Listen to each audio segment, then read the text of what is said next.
Excuse me, ma'am. Would you say that that is an accurate representation of your people? Did you know that when adjusted for inflation, the Switch 2 is $130 cheaper than the NES was when it released in 1985? Hello, this is Night Talk. The Switch 2 is about more than just the hardware. It's about the new games, the old games, and the overall experience. I think that there's still one trick though that Nintendo has up its sleeve that might give it an edge no matter what. But I can't tell you what that is without first discussing everything else first. So first off, the hardware.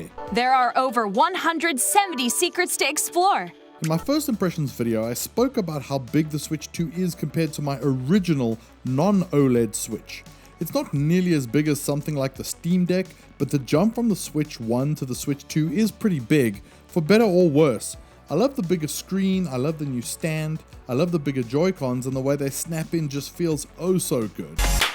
But it also means that it's slightly heavier, and its larger size makes it that little bit harder to easily set down somewhere or carry around with you. What I don't love so far is the battery life. While simpler games might get you decent playtime, sessions of Tears of the Kingdom got us around only 2 hours of battery life when we timed it. And when I was testing out Fortnite 2 for my review of the new update, 65% charge wasn't enough to get me more than 2 average length rounds without me bailing on a third, because I wasn't confident that I was going to last all the way through the last round.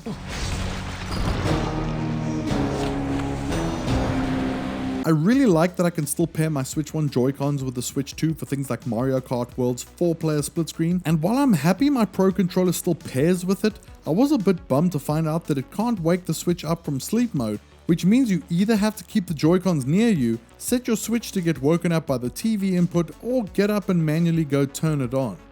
Hang on, not so fast. I also kept needing to remind myself that I also was provided with a 256GB microSD express card, and without it, I'd be having a tougher time managing what I could and couldn't keep installed. Here where I am, the Switch 2 is mostly retailing for more, or in some cases the same as a PS5, and so having to also toss in brand new games worth of money for extra storage is a bit of an extra kick in the pants. But then again, adequate storage size hasn't been this past generation's strong suit for anyone now, has it? Joy-Con drift is also still a very legitimate concern, and it seems like there may already be a few cases of drift being reported, and honestly, Nintendo getting away with that nonsense for an entire generation was bad enough. I think that's pretty poor form and pretty disrespectful to their customers and loyal fans. So, if you're looking for a handheld to take with you on a long flight or for extended sessions without power, you might need to stick to the simple stuff or rather look somewhere else. This may, however, just be par for the course in this modern era of super powerful handhelds that are starting to truly offer full-blown home console-like gaming experiences on the go. So that's worth taking into consideration. What I will also say though is that I'm super impressed with just how much of a bump up in power this is compared to a Switch 1, especially when it comes to gaming experiences like Cyberpunk 2077, but I'll get back to that in a bit. When it comes to launch Nintendo games, the Switch 2 doesn't have all that much new at launch, with Mario Kart being its main launch title, and while it's a blast to play, it's not a perfect Mario Kart, and it's also not quite enough to justify spending this amount of money to play right this second, especially considering that Nintendo has bumped up its game prices. Zelda Breath of the Wild and Tears of the Kingdom are much better to play after the upgrade, with the improved frame rate being the best new feature by far. To be quite honest though, I really don't feel like the upgrades are actually that impressive, considering what I know that the Switch 2 can do because of games like Cyberpunk 2077, especially in games like Breath of the Wild, where despite having a paid update, it doesn't seem to have been improved much regarding pop-in and long-range level of detail, and considering the art style and kind of game, I was expecting the resolution to be a solid 4K looking image when in docked mode, but it's not quite there. This kind of thing is forgivable when it's free, not so much when it's not. Ironically, the free Super Mario Odyssey update does deliver in this regard, with notably better visual fidelity, coming across more like an HD remaster than a simple update. Almost everyone who had a Switch has already played Odyssey and the Zeldas by now though. It seems like it would have made so much sense to at least release Tears of the Kingdom with some decently chunky new DLC or expansion for fans to sink their teeth into, but that's not the case. My 12-year-old kid has been a great testing partner with the Switch 2 because of how he has grown up with a Switch 1. He has been enjoying it a whole lot, especially adding it to his already 160 plus hours in Tears of the Kingdom, but when I asked him if he felt like he'd be losing out much by moving back over to the Switch 1 once the reviews are over, he wasn't really all that phased. So to quickly recap where we are so far before moving on, when it comes to buying for the hardware, it's a really good feeling bit of tech, with a price tag that makes it less worthwhile if you're looking for a home console experience, and more worthwhile if you're looking for a well-supported, pretty potent handheld that's going to have solid Nintendo first-party games on it. In terms of buying it for its exclusive games right now, it's not that tempting and makes me want to find out more about what the other handheld PCs are cooking up at the moment, especially considering the libraries that you'll get access to, but we've got more to talk about first. So, what about the other games? Hello there, Night City! Playing the entire Cyberpunk 2077 experience on a handheld is a mind-blowing experience that really illustrates just how far we've come.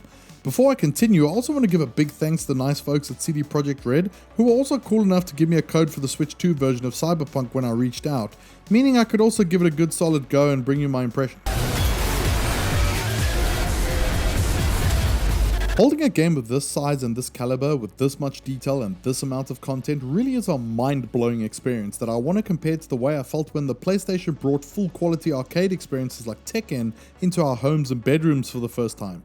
With these, the same mind-boggling effects can infiltrate your very home. It's a thing that was only possible over there that is now possible over here, and it's pretty amazing.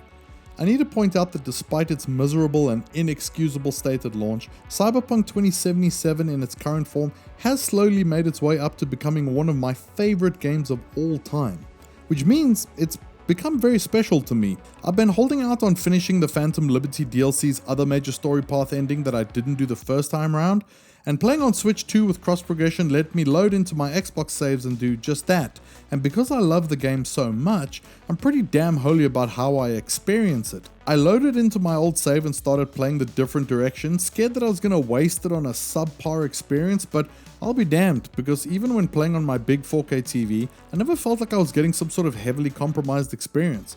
We're far from the old days when handheld ports were terrible looking, half-assed versions of games with a ton of the content missing.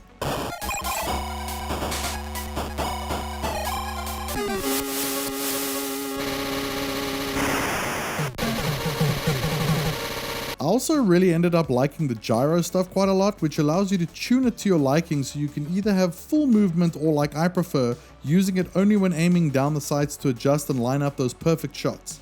The mouse stuff works surprisingly well too, but honestly I just can't see myself ever sitting and actually playing that way for any extended periods of time. Not with the Joy-Con mouse at any rate. Cyberpunk 2077 is definitely the go-to game if you want to show off what your new Nintendo Switch 2 can do, but once again, it's a game that many people have already played. And for those who haven't, there are superior versions of the game available for other consoles for less money, meaning that you're either forking out a lot of extra eddies just to have a handheld version to play using cross progression, or you exclusively play your games on a Nintendo Switch 2 and want to finally experience Cyberpunk 2077. For most of you, it'll be nothing more than an expensive tech demo at this point, but man, it's still such a great game now, and I'll always recommend it to anyone who hasn't played it yet.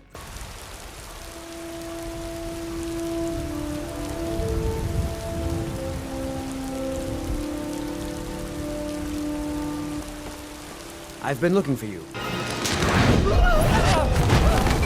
When it comes to backwards compatible Switch 1 games, it's currently a bit of a mixed bag. Some feel exactly the same, some look better, many of them have more stable performance, and most of them load a lot quicker. Overall, this has actually been a pretty positive experience. Now, I tested a pretty hefty amount of Switch 1 games, and so I'm not going to go into a deep dive for each one of them, but here's a bit of a look at what I discovered from my playtesting. 2D indies like Dead Cells and Hades feel pretty much the same, although Dead Cells is one of the only games where I noted that it felt like there was a bit of ghosting on the screen in handheld mode, and Hades still looks quite blurry. I tested out some isometric games like Diablo 2 and Stasis Bone Totem as well, and in both cases it feels as though the overall visual quality was crisper and better. Maybe it's just me, but despite being on the bigger screen, they felt better than ever. BioShock 2 felt pretty much the same, and I'd love to see an official update for this one and the collection to up the resolution and the frame rate. When it comes to some racing, I also tested Need for Speed Hot Pursuit, which actually feels worse because of the visuals being stretched out on the bigger handheld screen,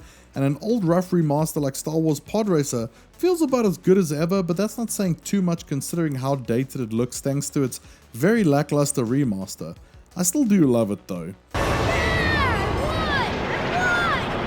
Minecraft got its new Vibrant update literally while I was writing this, so a quick test showed me that it seems to have had nice improvements to visuals and performance, which will be a biggie due to its popularity. And speaking of which, Fortnite got a proper Switch 2 update that really is a game changer for a really big title, and I've actually already done a full review for that, which you can check out in the links or on the channel. I've been playing a whole lot of Overwatch 2 on Xbox again lately, but the current version on Switch 2 is still the Switch 1 version, with lower visual quality and a 30 FPS cap. I mention this also because there are many similar games out there right now, like Apex Legends for example, that are going to instantly get a whole lot better updates hit. Or in some cases, similar games like Marvel Rivals will finally get released on the system as well. So another quick recap. We've covered the hardware, we've covered the new games, and we've covered the old games. We know that the Switch 2 is a solid but fairly pricey piece of tech that does some things well and other things not as well. It's got some decent games and a decent Switch 1 library, but nothing all that new that screams, I need you now tonight,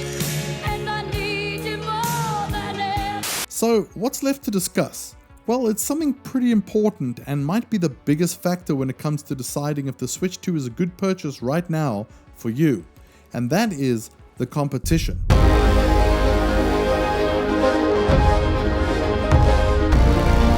Boy oh boy, did PlayStation drop the ball with the PS Vita. In so many ways, the Vita could have been so much of what ultimately made the Switch successful. The Switch, however, did not drop the ball and became a mega hit, and its concept of being both a docked and home console and a handheld worked out really well. But Nintendo haven't innovated quite as much as they have in the past, and the competition has caught up. I'm talking about handheld PCs like the Steamdeck and the LenovoGo, and of course, not just the ASUS ROG Ally, but the upcoming partnerships with Xbox to release Xbox versions of the Ally, as well as Microsoft's big push to optimize Windows for gaming and open up their platform to allow other stores and services. While many still don't fully grasp that the ASUS Xbox Ally models are PCs and not actually handheld consoles that can natively play console games, Xbox's big push for Play Anywhere titles, Game Pass, and an improved Windows gaming OS means that options like this are becoming impossible to ignore. Comparing these handheld PCs also puts a few things into perspective and makes you think, hey, maybe the Switch 2 isn't that expensive after all, and also, maybe this battery life wasn't as bad as I thought. I mentioned before that the Switch 2 goes for the same or more than a PS5 or Xbox Series X even here where I live, and so if you've got to choose only one, you either have to really like Nintendo games, or you really have to value handheld mobility. Otherwise it just makes way more sense to grab one of the dedicated home consoles and play the better versions of all the games, often at cheaper prices. For me personally, I primarily play on Xbox and I really love Game Pass. So my eye is very firmly trained on the Xbox Ally X because if the price isn't too bad, the OS is improved and it provides solid handheld access to Game Pass, Steam libraries, and all the other stores, then it's going to seriously have some good stuff going for it. We are now in a world where you're going to need to fork out $80 or your country's equivalent to play new and old Nintendo games, and other publishers are quickly jumping on board. And this has made services like Game Pass or events like Steam sales become very important to many gamers just like me and you. The Nintendo Switch is a $450 gaming device, and we already have a pretty good idea about what the ASUS ROG Xbox Ally models are going to probably cost, and it's a good chunk more.